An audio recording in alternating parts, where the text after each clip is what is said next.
years ago, we decided to do this Mile High thing.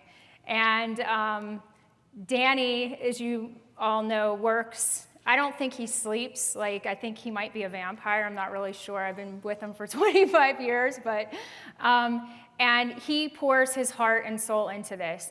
And so this year, even more so, wow, what an undertaking. You know, being in the middle of a global pandemic that we're in the middle of. So I just want to thank him for all the effort and energy that he's put in to make this weekend happen. So let's give Danny a...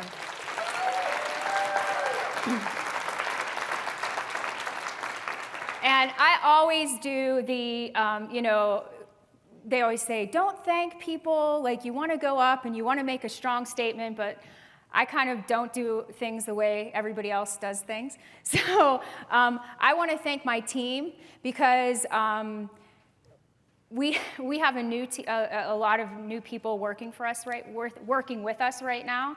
And they helped pull not only our office together, as a lot of you are from Colorado and know that all of us had to be closed for like 6 weeks.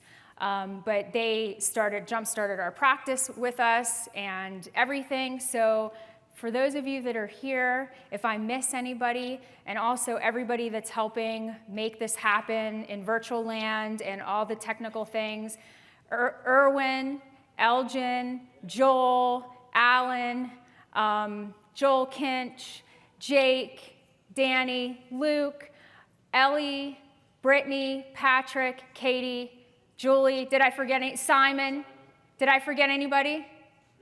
Am I good? I got everybody? Okay. Thank you guys. We couldn't do even half of what we do without you guys. Thank you for making this amazing. And we're just super grateful. We're super grateful to have all of you here.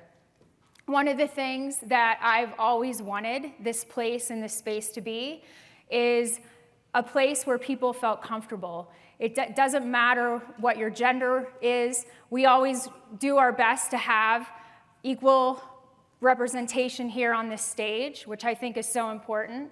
It doesn't matter what your gender is. It doesn't matter what the color of your skin is. It doesn't matter who you love. You are welcome here at Mile High.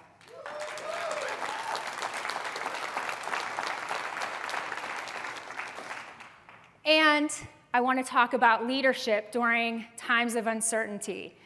Wow, times of uncertainty, right? How many people, other than just COVID, have had crazy things happen this year, right? How crazy is this year? Completely insane, right?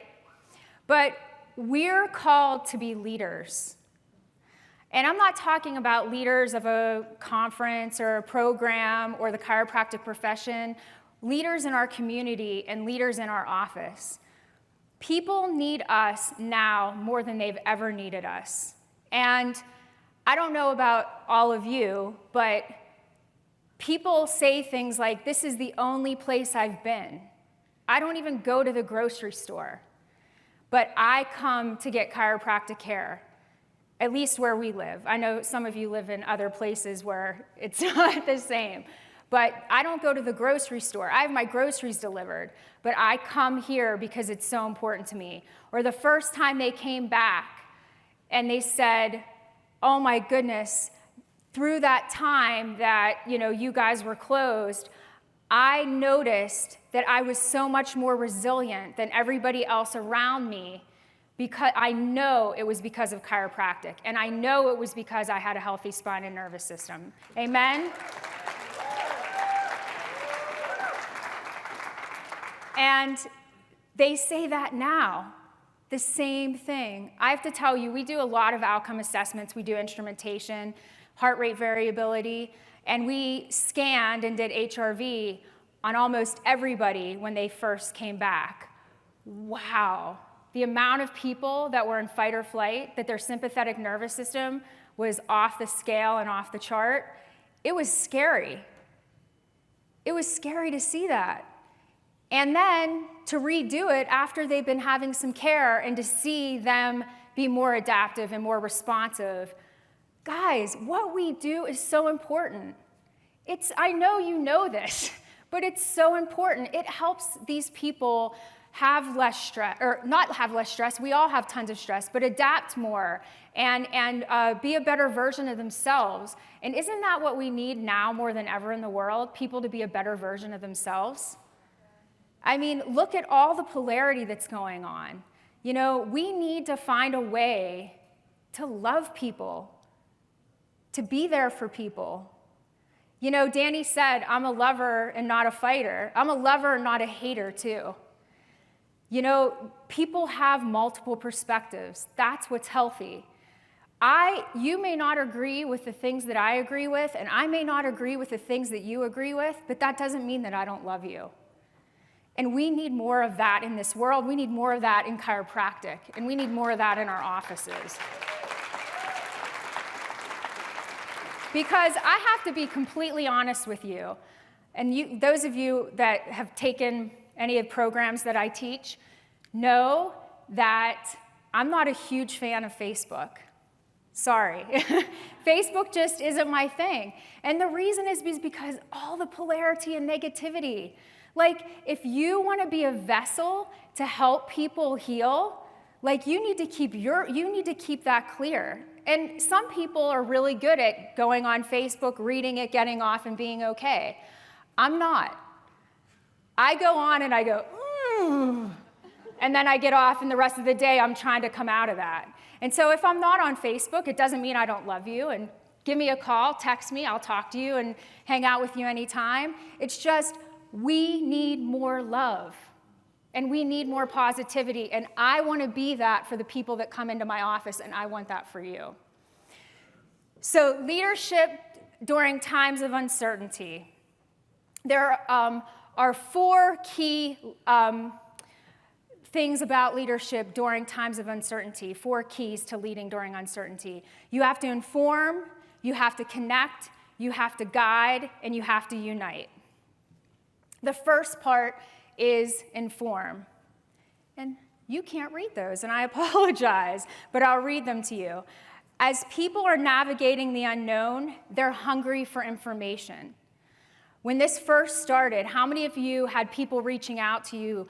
What do I do? How do I deal with this? What do I do with my practice? You know, what do I say to my practice members? Do I stay open? Do I not stay open? People wanted information. And still now, people want information. They're sick of just hearing what they're hearing. They want what they can do to make things better and to make a difference. Amen?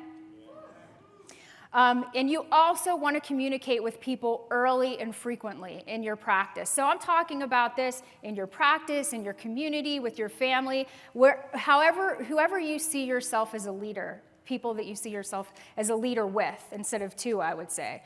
So communicate early and communicate frequently. Honesty is crucial. Tell the truth. Tell the truth. Honesty is crucial. Let people know what you're going through. We're not perfect. We all have hard times. We all have ridden the struggle bus, right? And to act like everything's so wonderful and perfect and rosy, that's not real. It's just not real. Acknowledge the unknowns. None of us know what's going to happen. We don't know what's going to happen tomorrow. Let your team, let your practice know, we're here for you. We're going to be here to support you, no matter what, but there are unknowns. And most of all, and to me, this is one of the most important things, be humble. Be humble. None of us have all the answers to everything. Be humble and be grateful. The second thing is to connect with the people that look to you as a leader, your practice, your staff, whatever it is, whoever it is. Develop trust with your team or with your clients. Make sure they know that they can rely on you and depend on you. Be present and have a personal connection with people. That's what people want now more than ever. And like I said, if somebody is coming into your office and that's the only place that they go, you looking at them in their eyes and asking them what's going on in their life, how they're doing, how their family's doing, that's priceless. People need connection. Acknowledge your own concerns. You're human. You're human. And we have rough days. And yes, we have to lift people up, and we have to be responsible and not complain when we're in our office or with our staff. But if I have a rough day, I say it to my staff, man, that was a rough day. I'm struggling. I love you guys. Help, pray for me, help me, pick me up. I'll be there to pick you up. We're a team. We're in this together. Seek out support from friends, family, mentors, colleagues. So important to have mentors right now. So important to stay connected with your family and your friends right now. And be there for people. Be there for each other. Guide. Can you guys see that? I'm sorry, it's really... people want strong leaders who are going to tell them the direction to go into. They want people to look up to and to support them. Give guidance on critical issues so that everyone can contribute. People on your team want to contribute. They don't want you to do it all. They want to be a part of your team. Delegate. Allow other people to help support you and allow your team to be here for you, right? And then focus on what kept you in business before all of this. What did you do that kept you in business before all of this happened? Inside your office and outside your office. And come up with creative ways that you can still do those things or things like it. You have to change and modify and do things like maybe have a food truck come outside your office, and when your practice members leave, they can grab food because you can't do a dinner with the doc right now. Or come up with, do a charity of the month. There's all kinds of people that are struggling, and donate the proceeds to your initial visit fees to a charity of the month. Find things that you can do to give back to the community, the things that you love to do before this happened, and find creative solutions to continue to do it. Figure out how we can make a difference and support others that are dealing with similar issues. Empower your team to be part of the solution. So teach your team how to support the people in your practice and how they can be a part of the solution and feed into people. Brittany has been our front desk, she's waving over there, our front desk coordinator, and she moved we've never done this before. We interviewed her over the phone on Zoom, and she moved out the week later to work in our office and run our front desk. We've never done that before. I don't know if any of you had, but we were like, all right, we're jumping in. She seems great. She has been such a light for people that come in, joking, smiling, having fun. You know how huge that is for people? She's as important as the adjustment that they're getting. I'm sorry. I know that's sacrilege to say as a chiropractor, but because she lights these people up. And people bring her coffee and all kinds, and I'm like, people don't bring me coffee. What's up with that? But people love Brittany. The kids love Brittany. Everybody loves her because she's so vibrant and alive and loves up on people. She's part of the solution. And it's not easy right now. Is it easy? No, it's not easy to do what we're doing right now. People are scared. But to have someone come in that hasn't seen anybody, that smiles, that know they're going to get taken care of and they're going to get loved, and they feel comfortable, and they leave feeling alive and feeling like they can contribute more to the other people around them, that they can be the light in the world, help your team be part of the solution. And last but not least, unite. We need to unite as chiropractors. We need to unite as teams in our office. We need to unite as human beings. Turbulent times remind us the importance of community. The first time we got to see my family, I sobbed like a baby. For those of you that know me, they know like my people, my parents, my brother, my twin brother who's a chiropractor in Florida. I mean, I love my people. I love my kid. Our son moved home from college in March, which a lot of people had, and kids did, right? And to have these 5 months together with the 4 of us, I mean, he's 20 and Annika's 17. When are we going to have this again? That we're together and we're growing a garden and we're playing with a dog and all that stuff. It's priceless. It's the little things, guys. It's not the big things. It's the little things. It's sitting on your back porch with your kids and talking about the world. That's what's important.